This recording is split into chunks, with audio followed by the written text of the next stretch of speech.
Patel must resign immediately. Every day he remains in office subjects America to serious and unnecessary risks. Every time I see President Trump, he says this repeatedly, that the election was rigged in 2020. I mean, he says it all the time. We all know that. And it's almost getting lost because he says it so much. You've been at the FBI now 14 months. Have you done anything about that? And do you have anything to tell us about that? Absolutely, Maria. Look, I've been with the president nearly since day one on this. We've got all the evidence. I can announce on your show that we've got all the information we need. We're working with our prosecutors at the Department of Justice and their Attorney General Todd Blanche, and we are going to be making arrests, and it's coming, and I promise you, it's coming soon. The political earthquake surrounding Kash Patel just hit a breaking point this week, and Senator Chuck Schumer isn't holding back anymore. Before we dive into the full story, comment where you're watching from, and don't forget to like and subscribe so you don't miss the next one. Schumer just dropped an ultimatum that's impossible to ignore, demanding Patel's immediate resignation and backing it up with a mountain of disturbing reports that paint a picture of completely unhinged behavior. This isn't your typical DC partisan theater anymore. Schumer's betting everything that these allegations are so serious, so damning, that Washington will finally be forced to answer one brutal question. Is Patel's chaos just a bad look? Or is he an outright danger that can't be tolerated any longer? I don't know. I feel like things always happen on a Friday. Big stories break on a Friday. And as I just mentioned with Chris, but in case you haven't seen it, there is some breaking news. This absolutely bonkers story that just posted tonight concerning, well, the clown car of people who make up Trump's cabinet. And I mean, this time it's really focused on FBI Director Kash Patel. And it's an explosive news story in The Atlantic that just posted. It cites dozens of FBI sources, which is a big deal. It's a lot of sources in this story detailing new allegations about Patel, including some sources who say Patel is frequently drunk on the job, regularly absent from work, and paranoid about getting fired. And there's quite an anecdote about that we're going to talk about. And I'm just going to read you a few of the key passages because I think that will tell you everything you need to know about this story. Here's one. Several officials told The Atlantic that Patel's drinking has been a recurring source of concern across the government. Early in his tenure, meetings and briefings had to be rescheduled for later in the day as a result of his alcohol-fueled nights. 6 current and former officials and others familiar with Patel's schedule told The Atlantic. As a sidebar, not normal. I've worked in 2 administrations. Again, back to the quote. On multiple occasions in the past year, members of his security detail had difficulty waking Patel because he was seemingly intoxicated. This was Chris was just referencing. And that's according to information supplied to Justice Department and White House officials. A request for breaching equipment, normally used by SWAT and hostage rescue teams to quickly gain entry into buildings, was made last year because Patel had been unreachable behind locked doors, according to multiple people familiar with the request. Multiple officials also tell The Atlantic that Patel is deeply concerned that his job is in jeopardy. Well, that's understandable. In one incident earlier this month, Patel struggled to log into an internal computer system. He quickly became convinced that he had been locked out, and he panicked, frantically calling aides and allies to announce that he had been fired by the White House, according to 9 people familiar with his outreach. 9 people. Now, the access problem turned out to, quote, have been a technical error, and it was quickly resolved, and that's according to 2 people familiar with the matter. Kash Patel is drowning in what might be the most catastrophic leadership meltdown the FBI has ever witnessed. We're talking allegations of showing up drunk, skipping critical meetings, and spiraling into full-blown paranoia. Dozens of FBI insiders have come forward painting an absolutely nightmarish picture of a director who's supposedly using polygraph tests like weapons to root out anyone he thinks might betray him. And it gets worse. There was an incident so bizarre it sounds made up, where his own people allegedly had to use breaching equipment just to get to him because he was completely unreachable behind a locked door. Now, Patel's damage control team is scrambling, calling it all a technical glitch, threatening lawsuits left and right to shut down the story. But investigative reporter Sarah Fitzpatrick isn't backing down 1 inch, standing firm behind every word of her bombshell report, despite the administration's full court press to discredit her. What Fitzpatrick has exposed isn't just another DC scandal. This isn't political gamesmanship anymore. Patel's alleged freefall has actual intelligence veterans terrified. While he's supposedly battling serious substance problems and weaponizing loyalty tests, seasoned agents inside the Hoover building are quietly asking the unthinkable. Has the man we trusted to protect America become the very threat we should fear most?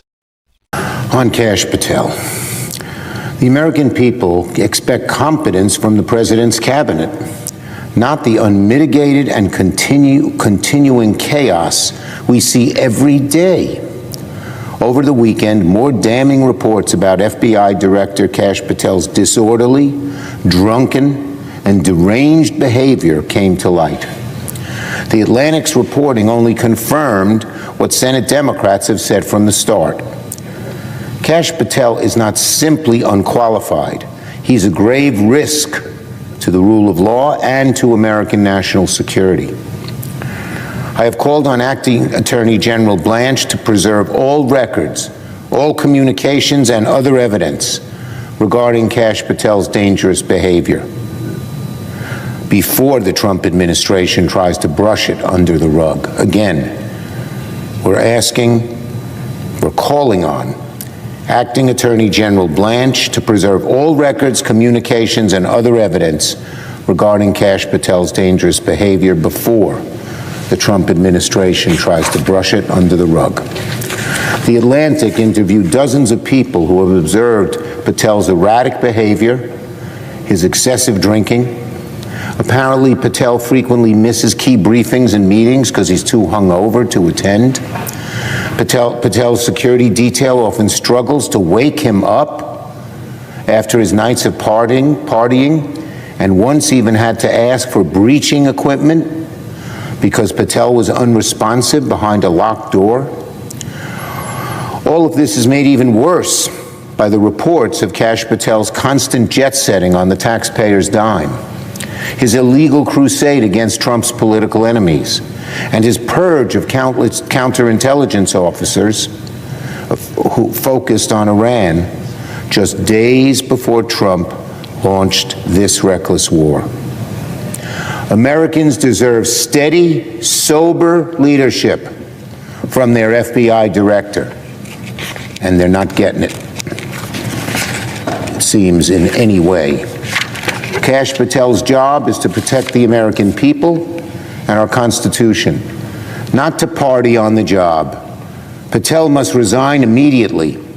Every day he remains in office subjects America to serious and unnecessary risks. FBI Director Kash Patel on defense this morning, denying allegations laid out in a new report detailing his alleged drinking habits and absences from the Bureau. This article in The Atlantic cites more than 24 people, including unnamed current and former FBI officials, who allege excessive drinking and erratic behavior, described as, quote, freakouts from Patel. Several officials cited say Patel is known for, quote, obvious intoxication at private clubs, both here in Washington and in Las Vegas, and that many staffers are just waiting for the announcement that Patel's going to be fired from his post, citing his unreachability and impulsivity.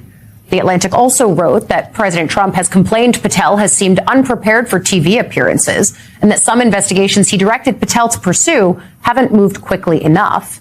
Patel took to social media to defend himself, writing in part, quote, no amount of BS you write will ever deter this FBI from making America safe again.